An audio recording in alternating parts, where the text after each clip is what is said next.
What's wrong? Nothing. My son, Andrew, entered the house without looking at me, his head hanging low. It's fine. I'm not going to work anymore. What do you mean? Explain yourself. He clearly didn't want to talk to us and tried to ignore me as he stepped inside. But I was shocked when I saw Andrew's back.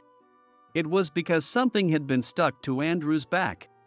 It was a piece of paper with the words "No junior high graduate allowed" written on it.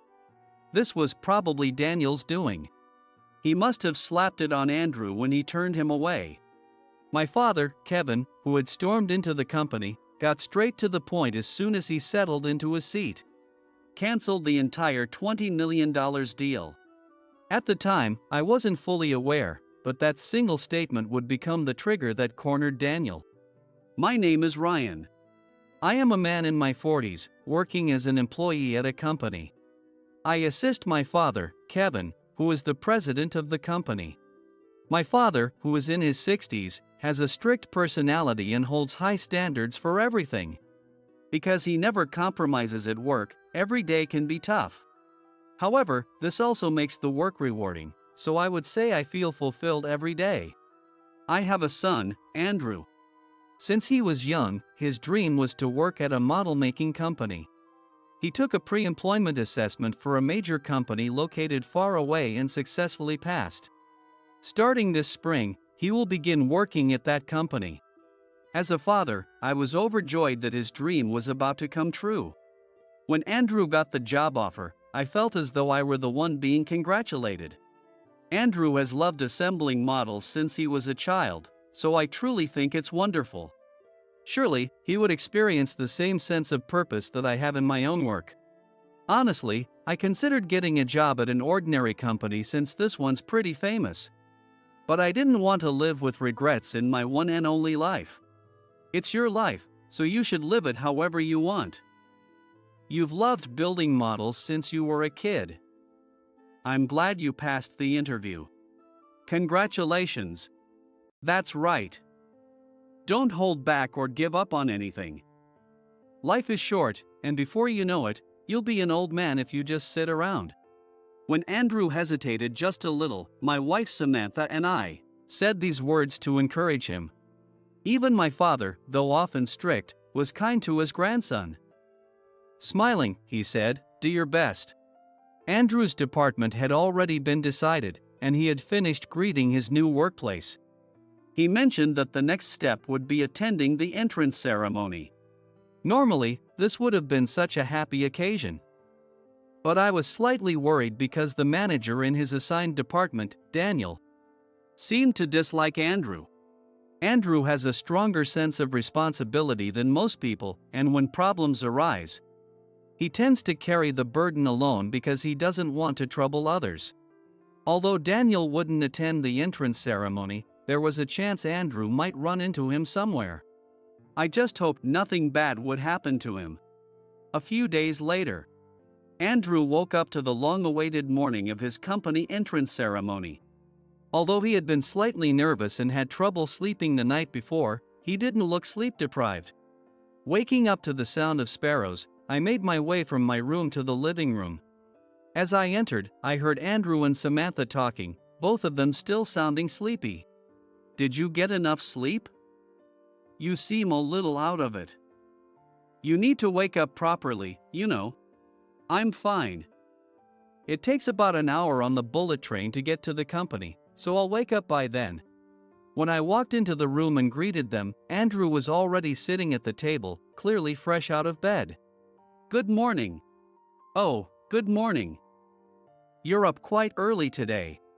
"Well, today's Andrew's big day, his entrance ceremony." I couldn't sleep because I was nervous for him. It wasn't even my own event, but knowing it was such a turning point in his life left me restless. Incidentally, my father, who lives with us, is an extremely early riser. By the time the rest of us wake up, he's already out of the house. As the company president, I suppose he has many responsibilities to handle. While I was lost in thought, Samantha, who had been preparing breakfast, brought over a plate. On it were 2 slices of bread, a fried egg, and some bacon, which were meant for me. I turned it into a sandwich and started eating. Andrew, are you all set? You didn't forget anything, did you? And you'll introduce yourself properly to the other employees, right? Of course I will. I've been preparing for this day for a while now. Didn't I have you and Mom help me practice for interviews over and over?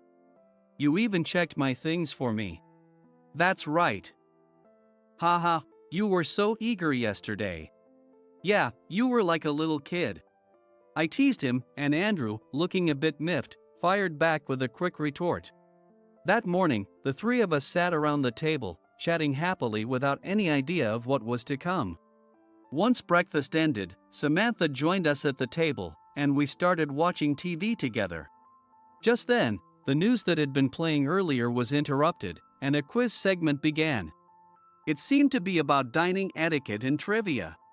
The questions were familiar to me, so I answered them with ease. That's called a finger bowl. It's used to clean your fingers. I didn't know such a thing existed. And by the way, with utensils like knives and forks, you're supposed to use the ones placed on the outside first. Samantha looked impressed, and Andrew seemed surprised, which I found oddly satisfying. What was being broadcast on TV seemed like knowledge that had no relevance to an ordinary family like ours. However, because I often encountered such things through my work, I ended up learning them thoroughly. After a few more questions, the quiz ended, and another segment began. Taking the opportunity, I turned to Andrew and asked something that had been on my mind. By the way, you visited the company the other day to introduce yourself, right? How was it? It was fine. The atmosphere was nice, and everyone treated me kindly, so there's no problem at all. That's good, but if anything happens like trouble or someone bothering you, you need to talk to us about it, okay? I know. There's nothing to worry about. The last time we talked, he seemed a bit uneasy about his manager, but perhaps it had been resolved. I wanted to ask more questions, but I knew better than to interfere too much. Even though he's my son, he's also a fully grown adult. As a parent, the best thing I could do was offer my help only when he needed it. Still, thinking about his childhood often made me overly protective. This tendency of mine stemmed from an incident during his final year of junior high school. About a month before graduation, Andrew had been in an accident. While walking across the street, a car that ran a red light hit him. Because of that, he missed his graduation ceremony and didn't go on to high school. I regret not being able to attend the graduation ceremony, but it's all about how you look at things. Since I couldn't go to high school, I can just start working earlier than everyone else. Andrew, who said that, seemed to have decided to start working after recovering, thinking it might as well be the best course of action. And so, Andrew stepped out into the world. Afterward, until he turned 20, he worked part-time at factories, but to be honest, I had hoped he would attend high school properly. Even if he couldn't attend a regular high school, there were other options if we had explained the circumstances. Because of that incident, I couldn't help but worry about him. A person's worth isn't determined by their education, but there are people in the world who judge others based on it. I just hope Andrew wouldn't be hurt by those kinds of people. A few minutes later, Andrew left the house, but as I glanced at the entryway, I let out a small sigh. That kid, after all those reminders, he still forgot something. It seemed he had left his watch by the entrance. So, I hurriedly ran out to chase after him. Andrew was taking the bullet train to commute to his workplace. If he boarded it, I wouldn't be able to catch up, so I had to hurry. Luckily, an empty taxi passed by, and I took it to the station. There, I searched for Andrew. However, during the busy morning hours, finding one person in the crowd was a challenge. I walked around for several minutes, but it felt like I wouldn't find him. Just as I was about to give up, I miraculously spotted him. It appeared he was helping a woman in a wheelchair. Thank you so much. I don't know what I would have done if you were late for work because of me. It's fine. There's still plenty of time. Near the elevator, I saw Andrew cheerfully conversing with the woman as he helped her. Seeing that, I felt relieved and was about to say something. However, before I could, Andrew spoke to someone. It turned out to be a male supervisor from work. Daniel? What a coincidence. I didn't know we lived in the same area. His name was Daniel. He is in the same generation as me, in his 40s. It seemed that, like Andrew, he also commuted a long distance, as he was walking toward the bullet train station. I had already heard a bit about Daniel from Andrew. Good morning. My name is Andrew, and I'll be working with you starting today. It's a pleasure to meet you. Although Andrew had introduced himself at the workplace a few days ago, he probably felt it was polite to formally greet him again.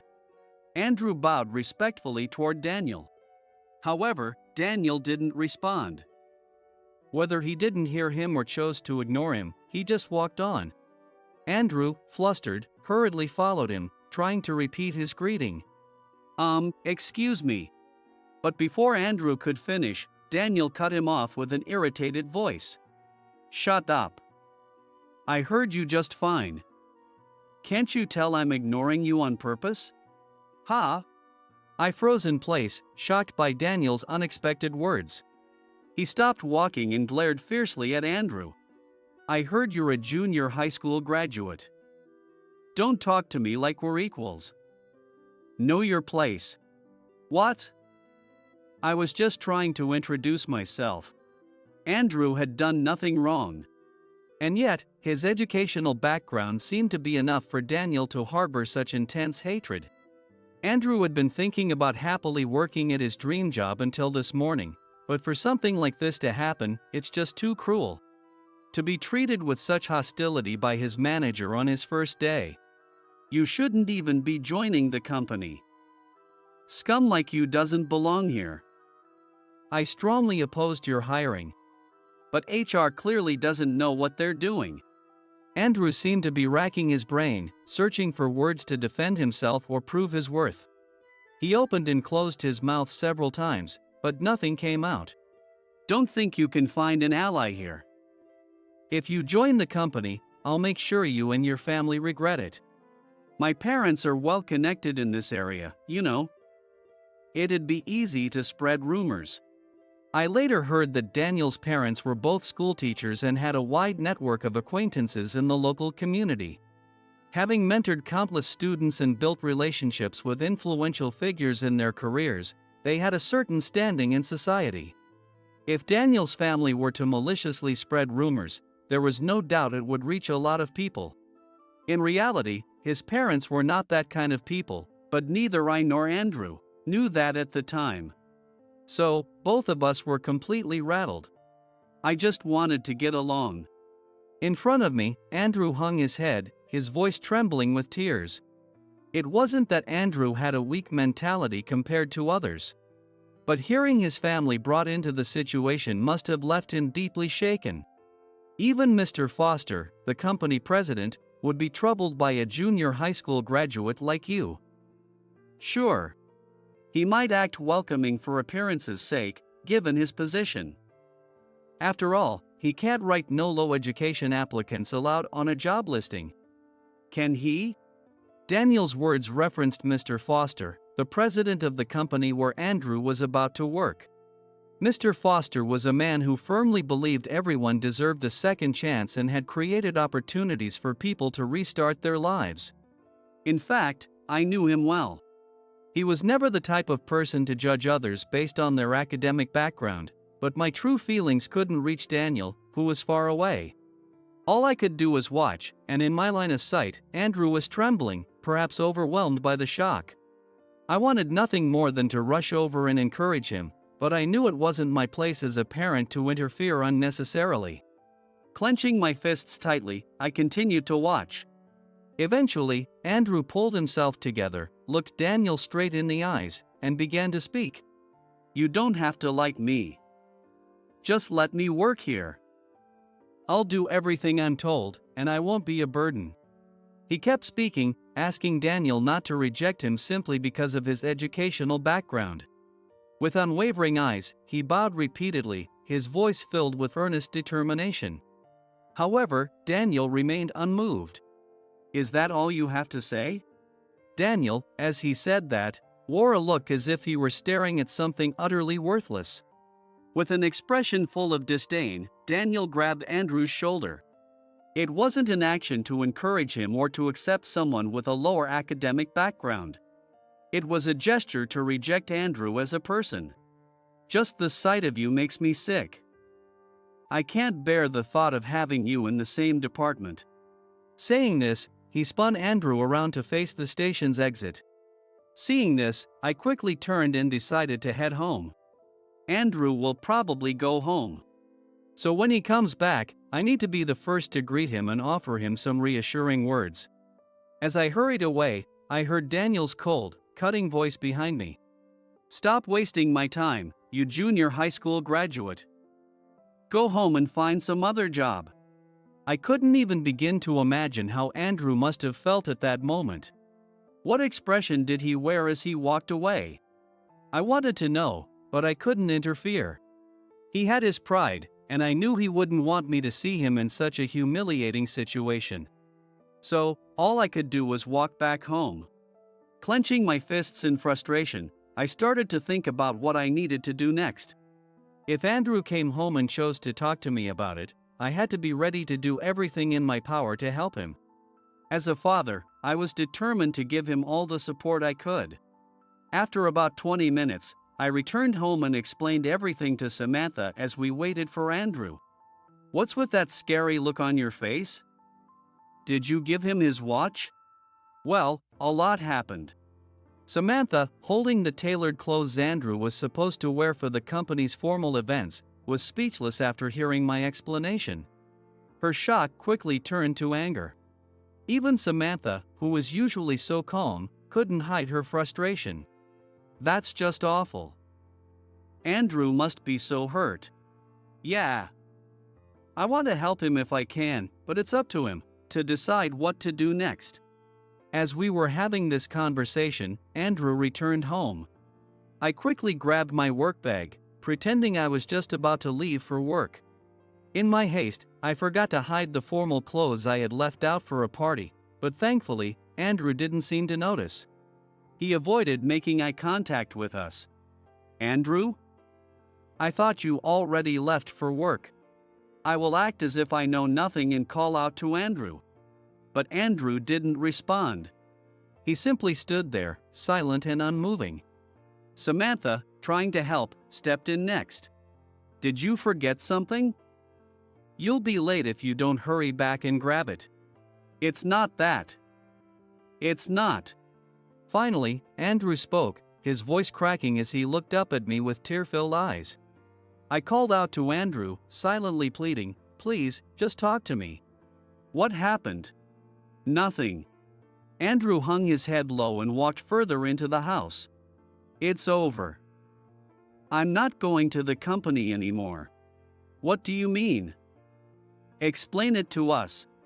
He probably wanted to avoid talking to us and was trying to ignore us as he went into the house. However, I was startled when I saw Andrew's back. On Andrew's back, there was something stuck. It was a piece of paper with the words "No junior high graduate allowed" written on it. It had to be Daniel's doing. He must have stuck it on Andrew's back when he sent him away. I pulled the paper off and held it in my hand, praying that Andrew would open up to us. "Can't you tell us what's going on? Are we so unreliable that you can't come to us?" Hearing those words, Andrew finally broke down, tears spilling over as he looked at me. It seemed my words had reached him, as Andrew began to speak from there, telling us everything. I held Andrew tightly as he cried, comforting him. In life, there are things we can't face alone. And it's never wrong to lean on someone when we need help. I made sure to tell Andrew this. A few minutes later, as soon as I finished listening to Andrew, I called my father. Though he was already at the company, he promised without hesitation to help his grandson. I couldn't stand idly by either. After giving Andrew the watch he'd forgotten, we quickly left the house and headed to his company.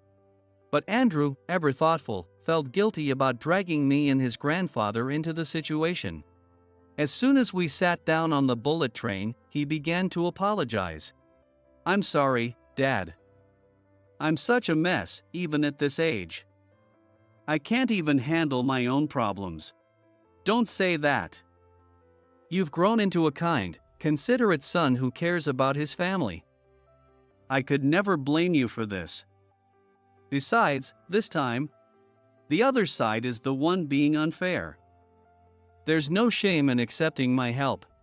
As I said this, I reached over and patted his head, trying to comfort him. I thought back to the time Andrew was lying in that hospital bed after his accident, apologizing for what had happened. Even though he's an adult now, he's still my child, the one I will always protect. After about an hour, we arrived at Andrew's company. At the reception desk, I introduced myself, and they immediately escorted us to a meeting room. There, we reunited with my father, and 3 generations of our family sat together, waiting. It was strange to think that we'd all be gathered here under these circumstances. "Why did they respond so quickly when you gave your name? Dad, Grandpa, are you hiding something from me?" Andrew looked surprised, clearly taken aback by how promptly we were accommodated. In the meantime, the office became increasingly chaotic, and a man appeared. Approaching us nervously, visibly sweating, was Mr. Foster, the president we had worked with many times before. Once my father had settled himself into his seat, he immediately cut to the chase. "Canceled the entire $20 million deal." That one sentence was enough to corner Daniel. Whether the deal would actually be canceled or not was beside the point. My father said it to ensure Mr. Foster understood the gravity of the situation. At that moment, however, Andrew, who was with us, had no idea what was going on and looked utterly confused. He stared at me intently, as if demanding an explanation. I couldn't exactly leave him in the dark, so I leaned over and explained the situation in a low voice. "Actually, our company has a business relationship with this one. I see Mr. Foster quite often." "Really? You never told me that." "Sorry, but it couldn't be helped. Confidentiality obligations and all that." Andrew had been working for several years, albeit for a short time, out in the world. I heard that his work mainly involved physical labor in factories, so he didn't have many opportunities to handle confidential information. Still, he should have understood. He should know that sharing information obtained through work carelessly with others is unacceptable. Given how unexpected this must have been for him, though, his reaction was understandable. After all, neither my father nor I ever discussed work at home. On weekends, I usually spent my time watching TV or chatting casually with Samantha. My father, too, often spends his time tending to the garden or enjoying a game of chess with the elderly members of the community. It was no wonder Andrew had no idea. At the company, I assist my father, who's the president. I often accompany him to meetings with other executives. So it's not unusual for me to know other company presidents. Exactly. As a president, it's crucial to maintain strong connections with other companies. On that note, Ryan has been a great help. His approachable nature allows him to communicate smoothly with anyone. He and Mr. Foster have a long history and are on good terms. Hearing this, Andrew's eyes widened in disbelief. Throughout my life, I had accumulated a wealth of knowledge and skills, which I now used in a role similar to that of a secretary. I advised on management decisions, offered solutions to internal company issues, and supported the business in any way I could. After explaining that, I awkwardly added a few more words. Well, my father and I can't actually cancel the deal on a whim. Sometimes, though, you have to say something drastic to make your anger clear. Unlike Andrew, who had only graduated junior high school, I had completed a prestigious university at the top of my class. I used the knowledge I gained there to support the employees and operations of our company. Still, I chose not to bring up the past, as it wasn't something Andrew needed to hear. My father had also graduated from a respectable university with excellent marks. Perhaps to avoid pressuring Andrew as the grandson of such an accomplished family, my father, too, had chosen to remain silent. Sensing a pause in the conversation, Mr. Foster cautiously spoke. So, did one of my employees offend your son in some way? His humility seemed unbecoming of a company president, but given our history, it was understandable. Pretending not to mind, I continued speaking. Well, something quite serious happened. You see. Over the next 10 minutes, Andrew and I took turns explaining the situation. This is unbelievable. This isn't just a business problem. Using someone's family to make threats, that's completely unacceptable as a human being. Mr. Foster paled, his face filled with shame. I'm deeply sorry for the serious misconduct of one of my employees. I'll call in here immediately to get to the bottom of this. He bowed deeply, apologizing sincerely. After a firm apology, he promised to summon Daniel. At that moment, Mr. Foster regained his composure, embodying the dignity expected of a company president. A few minutes later, Daniel, who had been summoned, entered with a puzzled look on his face. He greeted Mr. Foster properly and introduced himself politely to my father and me. However, the moment his eyes landed on Andrew, his expression twisted in confusion and suspicion. It was clear he couldn't understand why Andrew was even there. Seeing this, Mr. Foster immediately scolded him. Hey, that's rude. Say hello to Andrew as well. Daniel then looked back and forth between Andrew and Mr. Foster with a bewildered expression, as if to say, "What?" After a few seconds of hesitation, he carefully chose his words and spoke to Mr. Foster. Pardon me, Mr. Foster, but perhaps you're mistaking this man for someone else? He's not the kind of person who belongs in a place like this." Hearing this, Mr. Foster's face sank with visible disappointment. And who gave you the authority to decide that? Whether or not he belongs here is for me to determine, don't you think? That may be true, but I assumed you didn't know who this man really is. I may not know every detail, but I have more than enough reason for him to be here. Daniel's expression grew even more puzzled at Mr. Foster's words. For now, sit down on the sofa. I understand there's some history between you and Andrew, but I don't know the finer details yet. As instructed, Daniel sat down on the sofa, seemingly thinking that Andrew had said something unnecessary. Glaring fiercely at Andrew, he silently opened his mouth. It looked like he was trying to say something through lip movements. I couldn't make out what he was saying, but he probably wanted to tell Andrew something like, "Don't say anything more ridiculous." Mr. Foster, there's really no reason to discuss this here. I don't know what you're worried about, but it's nothing that warrants your concern. The moment Daniel said that, the atmosphere surrounding Mr. Foster shifted. The cold air surrounding Mr. Foster felt sharp and unyielding, entirely unlike his earlier demeanor. How many times must I say this? It's not for you to decide. There won't be a third warning. Watch your tongue if you know what's good for you. I'm sorry. Daniel's face went pale, his body visibly trembling. Even Andrew seemed intimidated, his shoulders trembling slightly. I've heard enough to know there was some trouble on the way to work this morning. I was told that you told Andrew not to come to work because he's a junior high school graduate. Is that accurate?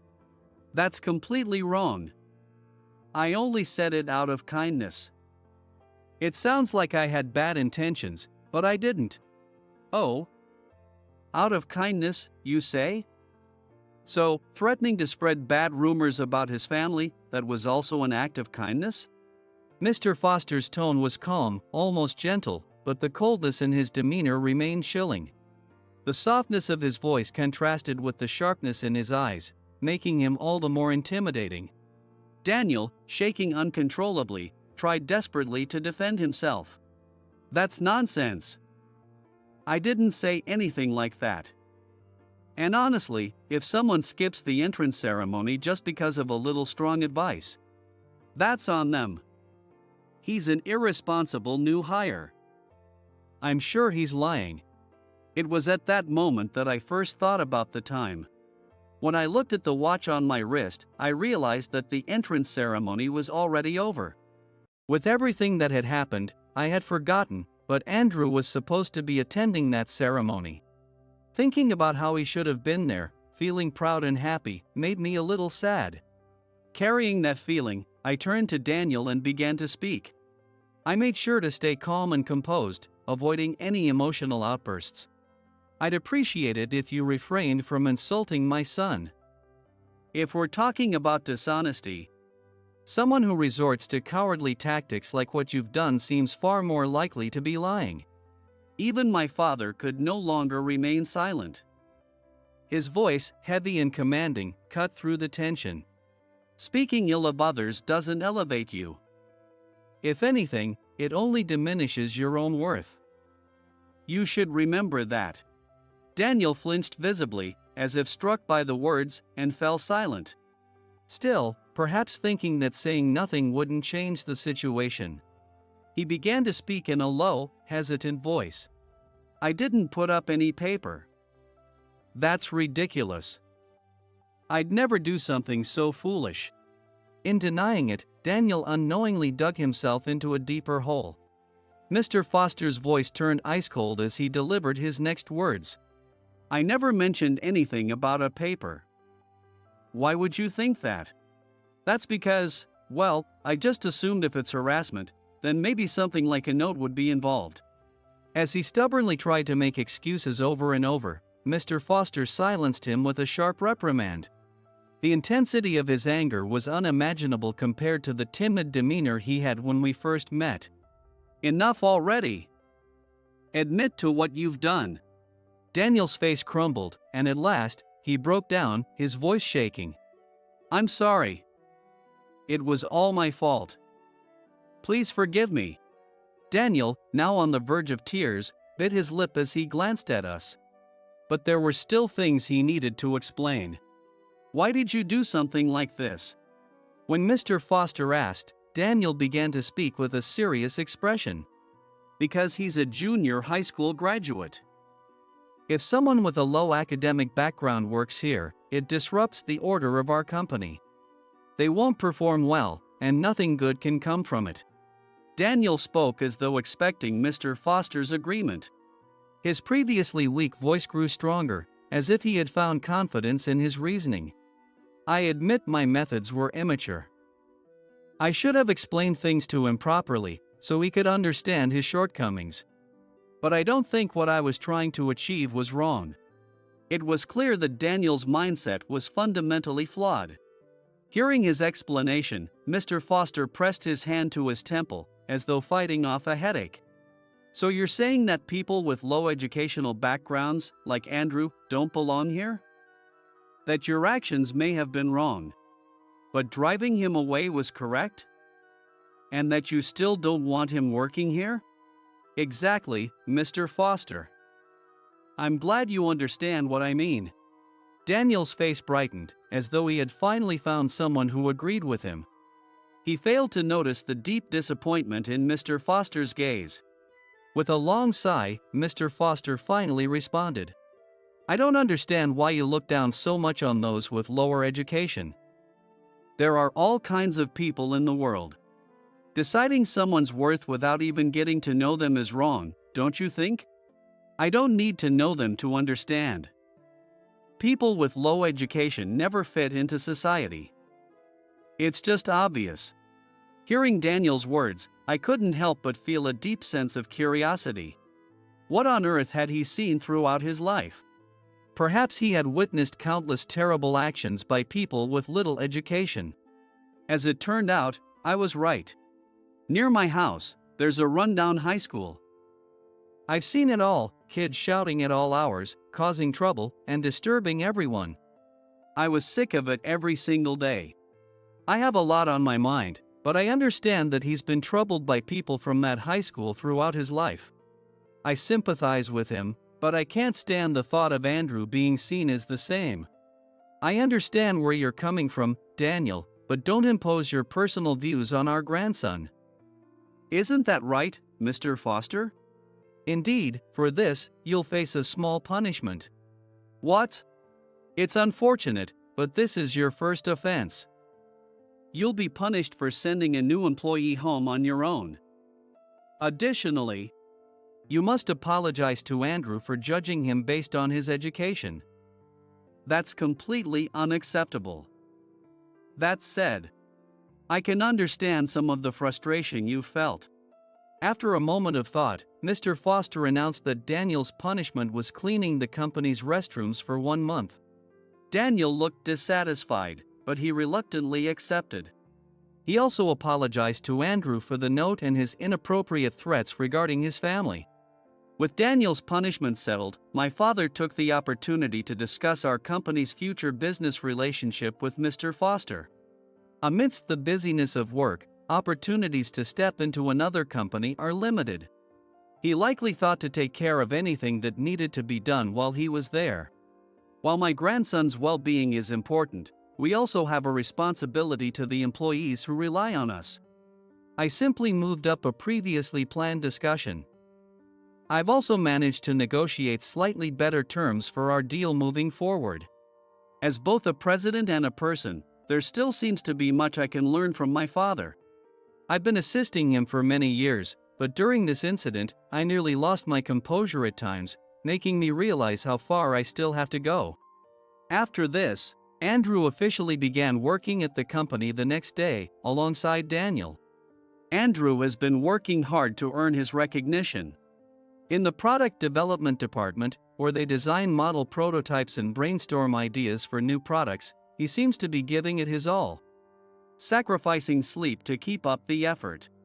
He told me that he's inspired every day and that it's so much more fulfilling than when he was just an ordinary company employee. Whenever Andrew shares updates about his work with Samantha and me, his face is always bright and full of energy. Seeing him, I realized how much achieving a dream and landing one's ideal job can truly change a person. However, that initial happiness didn't last long. Before long, Andrew was relegated to menial tasks. Daniel, isn't there anything I can help with? I'll do anything. I already told you, you're in the way. Stop talking to me. There's nothing you're capable of handling. Andrew pleaded with Daniel to let him contribute more. But Daniel, still holding on to his prejudice, refused to give him any real responsibilities. He must still think that people with little education are of no use. I find that to be utterly foolish. It seems Daniel's way of thinking wasn't accepted by those around him, as his colleagues began to criticize his actions. Poor Andrew. He's working so hard, yet Daniel says he's incapable. Judging someone based on their education alone is cruel. Why can't Daniel see what's right in front of him? Academic background doesn't determine a person's true worth. We can all see that Andrew is a good, hard-working man. The problem is that Daniel isn't really looking at him. He's filtering everything through his own biases. According to Andrew's colleagues, the department had never employed someone with a junior high or high school diploma before. Still, they all expressed the same opinion. Daniel was never the type to harass others. I can't believe he's behaving like this. It seemed that Daniel was kind and accommodating toward people with backgrounds similar to his own. However, this incident made him realize just how distorted his values had become, and the shock of it was clear. Isn't my way of thinking normal? Up until now, everyone I spoke to agreed with me. Surrounded by people who shared similar beliefs for most of his life, Daniel hadn't had a reason to question his worldview. This time, though, something shifted in him. Perhaps it was the first time he felt the need to reflect on his own actions. He voluntarily requested a demotion and became a regular employee. Not only that, but he also decided to transfer to another department. He decided, after discussing with the HR team, to work in an area where employees with lower academic backgrounds were more prevalent. He wanted to challenge his own values and look at the world from a different perspective. His decision struck me as extreme, but I respected his determination not to go easy on himself. From what I later heard, adjusting to this new environment wasn't easy for him. The work was unfamiliar, and he often had to rely on the kindness of senior colleagues. Still, Andrew later told me that Daniel had been working hard, reflecting on his mistakes every day, and coming to terms with his previously flawed mindset. A year passed. Today is the day of the anniversary party for the company where Andrew works. As expected of a large corporation, the event is being held in a spacious hall rented out at a hotel. My father and I were also invited, and it was there that we saw Daniel again for the first time in a long while. He had changed so much that he was unrecognizable compared to a year ago. When Daniel and Andrew crossed paths, it was also their first meeting in a long time. After exchanging updates about their lives, Daniel suddenly bowed deeply. "I'm truly sorry for what I did back then. My way of thinking was wrong. Please forgive me." Daniel shared how tough the past year had been for him. He admitted that he often relied on senior colleagues for help and even struggled with injuries while adjusting to the new work environment. When his prejudice against others' academic backgrounds was revealed, some colleagues ridiculed him. On top of that, there was also a time when he angered the son of an executive, which caused quite a stir. Apparently, he was even threatened that harm would come to his family. After experiencing the same kind of exclusion, I finally understood how Andrew must have felt. I did something truly awful, and I'm ashamed of myself. But it was clear that Daniel had grown tremendously as a person through those hardships. For both Andrew and Daniel, the events of a year ago had been anything but pleasant. However, it was clear that those experiences were necessary for their growth. Later that evening, my father and I had a chance to speak with Mr. Foster as well. "You've grown stronger. You're a much more capable president than you were a year ago. It's all thanks to Ryan when I was just starting out. I'll never forget the support you gave me back then." "Oh, I'd love to hear more about that. Any stories about my son's achievements are always of interest to me." I told my father about the time when Mr. Foster was just an ordinary employee.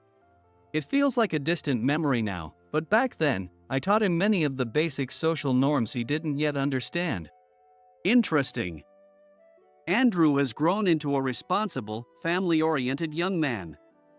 And you, Ryan, have become someone who values the connections you make. Come on, you're embarrassing me. Truly, I owe so much to Ryan.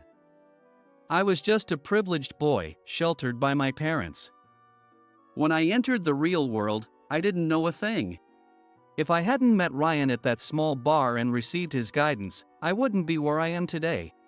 At the time, I thought he was an unreliable man. But that same person is now the president of a company that has become one of our business partners. Not only that, it's also the company where my son, Andrew, works. It's funny how life brings people together in unexpected ways."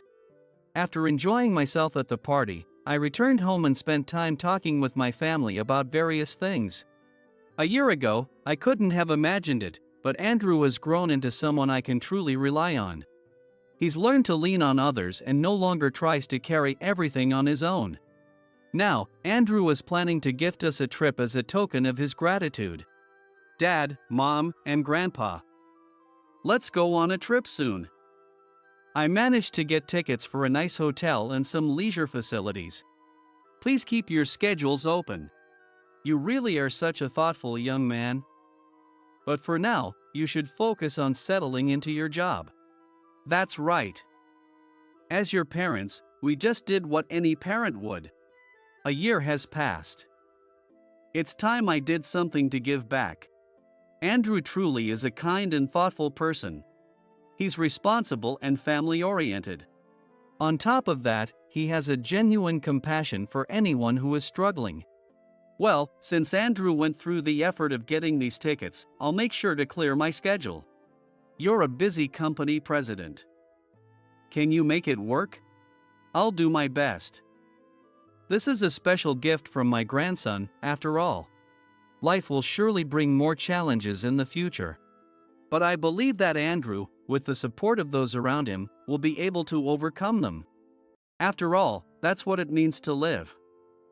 We help one another, support each other, and keep moving forward. Even Daniel managed to grow and overcome his flaws, thanks to the help of Mr. Foster and the senior employees at his new workplace. No matter how difficult the challenges ahead may seem, as long as we don't give up and continue fighting, I believe we can always make it through.